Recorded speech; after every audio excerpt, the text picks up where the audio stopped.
कि 2018 में जब मां बेटे को नेशनल हेराल्ड की केस में बेल मिला था, 50,000 रुपए की श्योरिटी पर दोनों को बेल मिला था।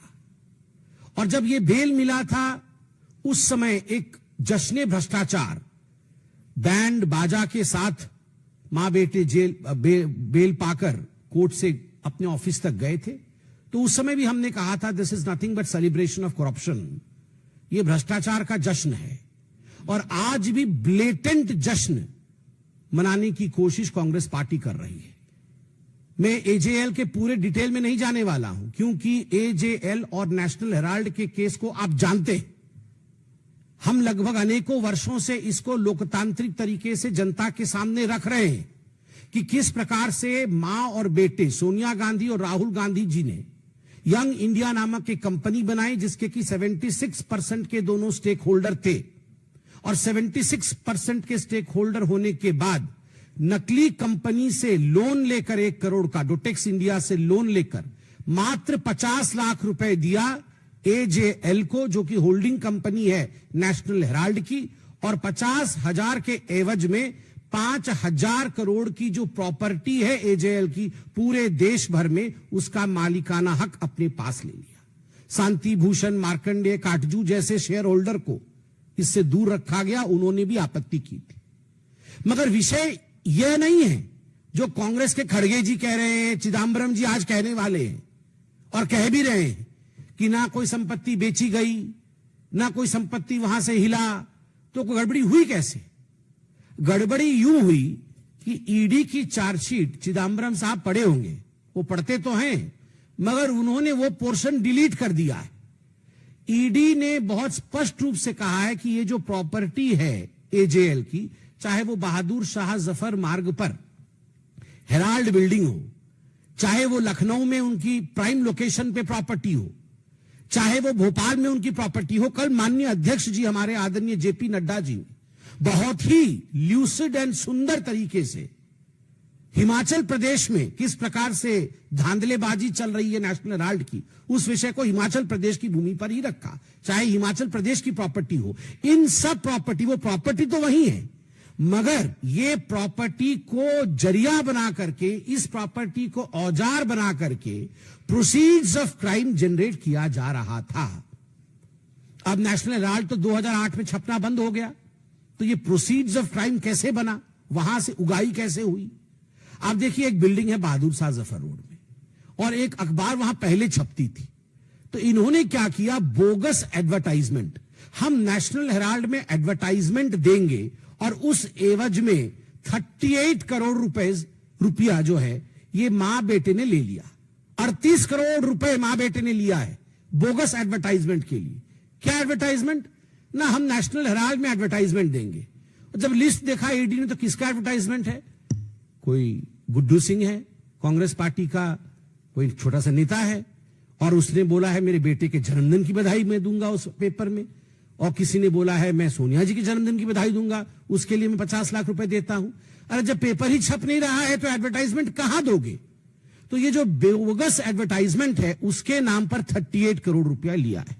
ठीक उसी प्रकार बोगस डोनेशन कि हम नेशनल हेराल्ड के लिए डोनेशन देना चाहते हैं, और कई लोगों ने डोनेशन दिया। एक बहुत बड़ी लिस्ट बना करके 18 करोड़ रुपए डोनेशन का जनरेट किया, मगर जब डोनर लिस्ट देखा गया तो वो लिस्ट ही नहीं है।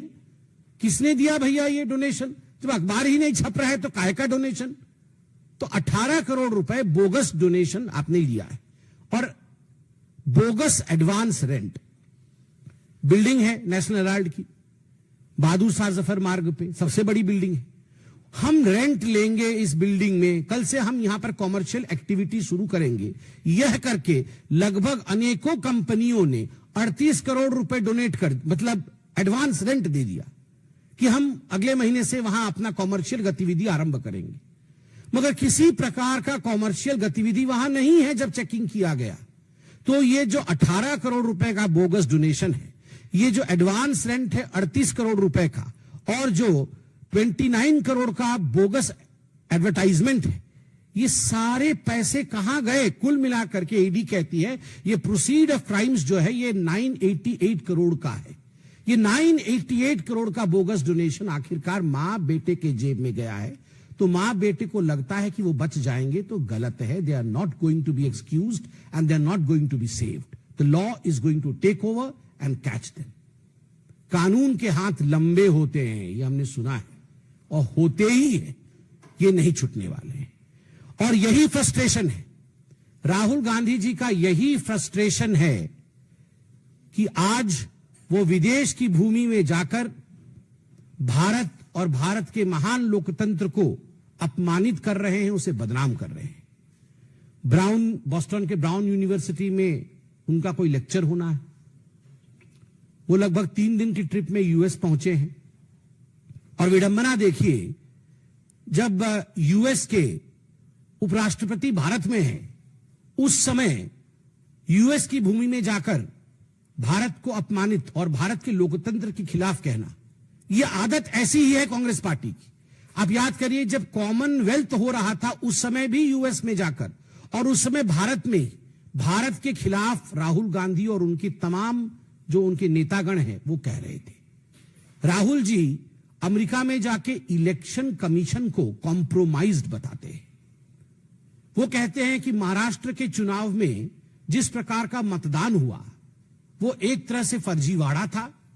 महाराष्ट्र में भारतीय जनता पार्टी को और उनके अलाइज को जीतना नहीं था, और कहीं ना कहीं इलेक्शन कमीशन ने हमारे साथ समझौता किया। मैं राहुल जी से पूछना चाहता हूं, राहुल जी, झारखंड भी तो उसी समय चुनाव हुआ था, क्या आपने इलेक्शन कमीशन के साथ झारखंड में समझौता किया था? आप एक बार सोरेन जी से पूछिए, क्या उन्होंने समझौता किया था इलेक्शन कमीशन से? प्रियंका वाड्रा, उसी चुनाव में जो बाई इलेक्शन हुए थे, उसी समय उसी कालखंड में जो बाई इलेक्शन हुए थे, उस बाई इलेक्शन में वो जीत के सदन में आई पैलेस्टाइन का बैग टांग करके। आप बताइए, क्या प्रियंका वाड्रा ने रॉबर्ट वाड्रा की मध्यस्थता से इलेक्शन कमीशन के साथ कोई कॉम्प्रोमाइज किया तभी उसकी जीत हुई, या वो अपने मेहनत पर जीत कर आई? आप ये बताइए कि 240 सीट जब भारतीय जनता पार्टी को विगत लोकसभा 2024 के लोकसभा में जब हमें 240 सीट और आपको 99 सीट मिली, तो आपने पूरे देश में और सदन में भी ढिंढोरा पीटा कि ये भारतीय जनता पार्टी की हार है और ये कांग्रेस पार्टी की जीत है। तो was the election commission compromise then? आपने ये जो जश्न मनाया था, क्या हम कॉम्प्रोमाइज थे? और ठीक उसी प्रकार महाराष्ट्र में लोकसभा में हमें 9 सीटें मिली और आपके गठबंधन को हमसे अधिक मिली थी, तो was the election commission compromise then by you? केवल इतना ही नहीं, आपने सामने बैठा करके सदन में अयोध्या सीट हम हार गए, इस प्रकार से आपने पूरा सेलिब्रेशन किया। क्या इसके पीछे आपका किसी प्रकार का कॉम्प्रोमाइज था इलेक्शन कमीशन के साथ? किस प्रकार से यह संभव हुआ? क्योंकि भारत में आज फ्री एंड फेयर इलेक्शन होता है, भारत में आज सजीव लोकतंत्र है, इसी कारण यह संभव हुआ। विदेश की भूमि में जाकर भारत पर इस प्रकार हमले करने वाला राहुल गांधी याद रखे कि वो 50,000 की बेल पर बाहर है, वो गुनहगार है, वो भ्रष्ट है, उसने चोरी की है, डकैती की है। नेशनल हेराल्ड का केस चोरी का केस नहीं है, डकैती का केस है। 5,000 करोड़ की प्रॉपर्टी का मात्र 50 लाख रुपए देकर और 440 करोड़ रुपए का इनकम टैक्स गबन करके उसे चोरी और भ्रष्टाचारी नहीं कहते हैं, वो डकैती होती है। मां बेटे ने डकैती की है, और डकैती करने के बाद इनकी इतनी हिम्मत है कि विदेश की भूमि में जाकर आप हिंदुस्तान के लोकतंत्र के ऊपर उंगली उठाते हैं।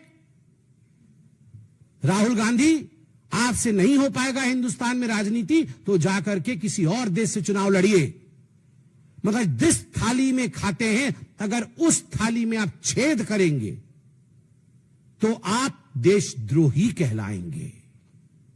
You are a traitor. Rahul Gandhi traitor हैं, केवल इसलिए नहीं क्योंकि विदेश की भूमि में जाकर देश की संस्थाओं का अपमान करते हैं और देश के लोकतंत्र को हीन बताते हैं, वो इसलिए भी ट्रेटर हैं क्योंकि देश की संपत्ति का करोड़ों करोड़ रुपए नेशनल हेराल्ड के माध्यम से उन्होंने गबन किया है और केवल अपने सहूलियत के लिए, अपने आराम के लिए गबन किया है। और याद रखिए राहुल गांधी, आप और आपकी माताश्री बचने वाली नहीं है। ईडी के गुस्से को ईसी पर निकाल रहे हो, एनफोर्समेंट डायरेक्टरेट के गुस्से को आप इलेक्शन कमीशन पर निकाल रहे हो। इससे कुछ नहीं होगा।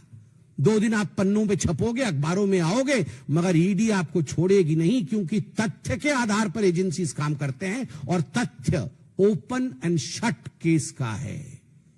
यह जो नेशनल हेराल्ड का केस है, ये ओपन एंड शट केस है, जिसमें मां बेटे ने लूट मचाई है और आपको इसमें छोड़ा नहीं जाएगा।